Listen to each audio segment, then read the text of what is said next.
when I walk down the street at night by myself, which I don't do anymore, am I scared? Yes. Am I scared of a man attacking me? Yes. Does that mean I'm scared of all men? No.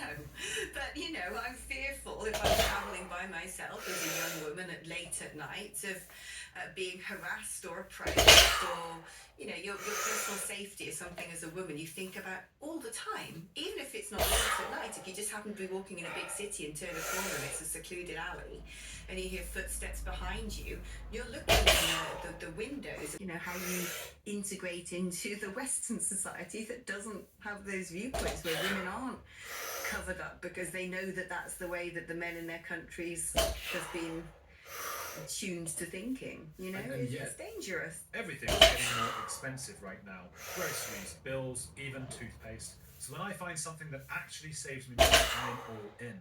That's why I use Couper, a completely free browser extension that automatically finds the best coupon codes when you shop online. Women, and treating women as chattel and seeing women as, you know, of no significant value unless they, is it chattel where you can sort of buy and sell? I don't know. Yeah. Okay, go on.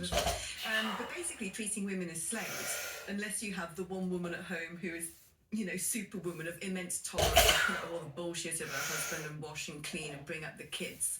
That is sort of embedded into the sort of cruder elements of the Muslim faith. Yeah. That's what Tommy Robinson thinks. I asked him, why did Andrew Tate convert? Characteristics we run together as a pack. And I think it's sort of normal for humans to want to preserve that. I think by and large, most people will marry and reproduce with people of a similar background to them. I think it's just sort of, like I said, built into us. And you're never going to eradicate that from the human mindset because it's part of being human. But look, I think you're saying as well, we understand the urge and where it comes from. I understand the woke urge as well. I understand that you can see where that comes from. These are often well-meaning people who say, oh, look, there's unfairness here and here. Can we be authoritarian to sort it out? And I think that's the problem on both sides. Now used in woke circles as the sort of polite way of saying it's the new BAME, isn't it? Yeah. You know, the global majority. Well, I think there's something to the wokeness that makes the sort of the left at the moment white supremacist in a sense, or white culture supremacist. Because I think the only argument they can have at the moment, because I think we're saying here, look, if you invite enough people to this land who want to live a very different way from how we want to live, then as has happened in Afghanistan and Lebanon and so. The game of what are you getting in this restaurant? And the culture is very different.